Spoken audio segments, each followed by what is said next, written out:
So I'm 15 years old and I'm a homeschooler. I quit school in the 9th grade. I quit school because I was sick of the fact that my curiosity was being killed. I kept developing things using online tutorials and open source instructions. I became a maker. I've built a lot of things and intend to build a whole lot more. I built my first 3D printer when I was 13 years old. At that time, I was so excited that I even 3D printed a 3D printer on a 3D printer. When I was younger, I was building things for fun. And at 14, I started working with the MIT Media Lab. And there I worked under a guy called Ramesh Raskar. And Ramesh always looked at solving civilization scale problems, and he always said, let's solve for the current then 7 billion and next 5 billion people.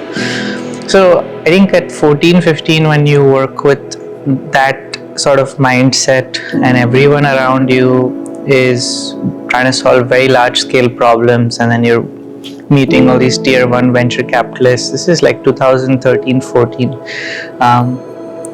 You suddenly realize that you're no longer building for fun, but you start building for meaning. And I think after that, I don't think I've ever, I really enjoy what I build, but I don't think I frivolously build things anymore. I think for me to get super excited about something, it has to have like a very massive scale impact and should change maybe or improve the way people live or work. And I think that's what gets me excited. I think as luck would have it, because I grew up with asthma, I'd bought air purifiers at home, almost every purifier which was available in the market over the years. And I still couldn't gather the fact or come to the understanding of why these systems are not everywhere, given the problem, the scale of the problem, right? And so few things stood out to me. One is people can't feel the difference. And because they can't feel the difference, they don't go from the first one to the nth one in their home. It's often this first purchase that they do on Amazon, and it's lying around somewhere in the corner at home. And then when guests come home, you hide it away, and then for weeks you forget to take it out, and that's the end of it. So your air problem has never been solved. And so we said, if we can solve pollution at 100,000 micrograms, say in a steel factory, why can't we solve 1000 microgram in New Delhi or 400 in Bombay, or remove ultrafines here in the US from the air? We did have the full technical capability to do it. And so we treated it more as a design problem than an engineering problem, and built Hive, and people seem to really like it. And today I think we have little over 1300 sites that use Hive across 7 countries. Of course, majority is in India. And we have home users, enterprise, climbing gyms, yoga studios to cafe chains nationwide who use Hive.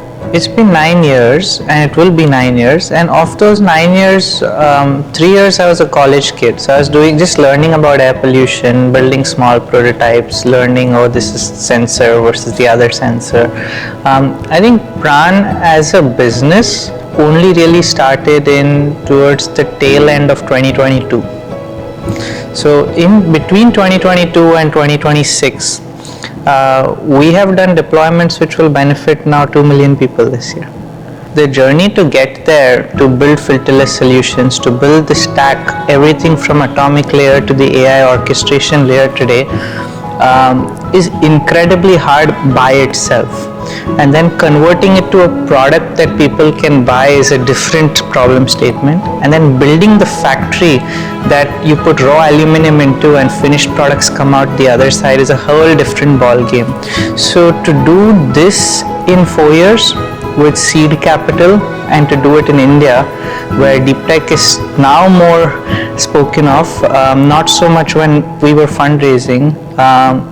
I think that has been a very accelerated timeline in which we have pushed things out. What people's expectation is that, hey, because you started early, you should have already been a billionaire. The truth is, I don't think it has so much to do with time as it has to do with the problem that you choose to solve.